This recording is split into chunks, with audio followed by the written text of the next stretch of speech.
আসসালামু আলাইকুম, আমি উসমান। গল্পটি এক র্যান্ডম ফেসবুক ফ্রেন্ডের কাছ থেকে কালেক্ট করেছি। ভুল ত্রুটি হলে ক্ষমা করবেন।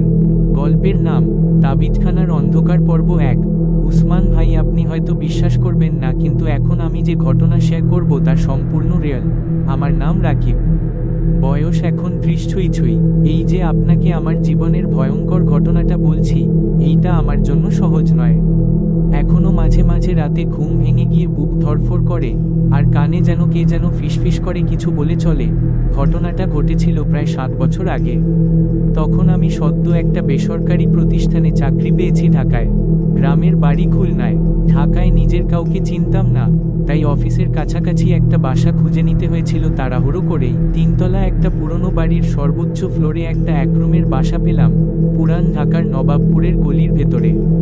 ভাড়া কম, আর জায়গাটা দেখতে মোটামুটি। ভেতরে ঘরের দেওয়ালে পুরনো রং, কাঠের জানালা, আর ছোট একটা রান্নাঘর। আমি ভেবেছিলাম এই তো কয়টা দিন পরে ভালো কিছু পেলে চেঞ্জ করব।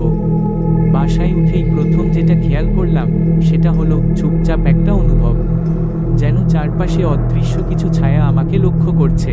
আমি এসব কুসংস্কারে বিশ্বাস করি না, তাই পাত্তা দেইনি। কিন্তু প্রথম রাতেই একটা অদ্ভুত ঘটনা ঘটে গেল। ঘুমের মধ্যে হঠাৎ ঘুম ভেঙে গেল। ঘড়ির কাঁটা তখন রাত ৩টা। বাইরের রাস্তা নীরব, কেবল দূরে একটা কুকুর হাউ হাউ করে ডেকেই চলেছে। আমি ঘুম থেকে উঠে একটু পানি খেলাম, তারপর জানালার পাশে যেতেই মনে হলো কে যেন নিচে দাঁড়িয়ে আমার দিকে তাকিয়ে আছে। জানালার কাচটা ছিল কুয়াশা ভেজা। আমি আঙুল দিয়ে মুছে একটু পরিষ্কার করতেই দেখি একজন মানুষ, সাদা ধুতি পরা, মাথায় টুপি, আর অদ্ভুতভাবে এক দৃষ্টিতে আমার জানালার দিকেই তাকিয়ে আছে। আমি ভয় পেয়ে চোখ ফেরালাম, আবার তাকিয়ে দেখি কেউ নেই। ভাবলাম হয়তো ঘুমের ঘোরে ভুল দেখেছি। কিন্তু এরপরের রাতগুলো যেন একের পর এক অদ্ভুত ঘটনায় ভরে উঠল। প্রতিদিন ঠিক রাত ৩টায় আমার ঘুম ভেঙে যেত। কখনো দরজায় টোকা, কখনো জানালায় কর্কশ শব্দ, আবার কখনো ছাদের ওপর ভারী কিছু টানার মতো আওয়াজ। আমি বাড়িওয়ালাকে জিজ্ঞেস করলাম, সে প্রথমে কিছু বলতে চাইল না। অনেক ঘাটাঘাটি করে সে শুধু বলল, ওই ঘর আগে একজন তাবিজওয়ালা থাকত, খুব গোমরা স্বভাবের লোক ছিল, একদিন হঠাৎ করে নিখোঁজ হয়ে যায়, কেউ আর কিছু জানে না। এই কথা শুনে মনে হলো আমার শিরদাঁড়া দিয়ে শীতল স্রোত বয়ে গেল। ঘরের এক কোণে পুরনো একটা কাঠের আলমারি ছিল, যেটা প্রথম থেকেই তালাবদ্ধ। আমরা যখন বাসাটায় উঠি তখন থেকেই আলমারিটার উপস্থিতি আমার চোখে লেগে থাকে। বাকিটা ঘর যতটা না ভয় ধরায়, ওই আলমারিটার প্রতি আমার কেমন যেন এক অস্বস্তিকর টান ছিল।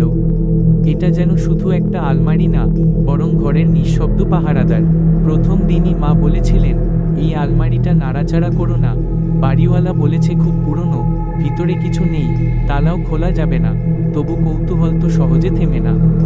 ঘরের অন্য সব আসবাব ভেঙে পড়লেও এই আলমারিটা অদ্ভুতভাবে একটুও নড়েনি, যেন শত বছর ধরে নিজের জায়গায় দাঁড়িয়ে আছে। তার গায়ে জমে থাকা ধুলোর স্তর, কাঠের গায়ে আঁকা জটিল সব নিদর্শন, সব মিলিয়ে মনে হয় এটা কেবল আলমারি নয়, বরং কোনো রহস্যের ভাণ্ডার। একদিন রাতে হঠাৎ ঘুম ভেঙে যায়।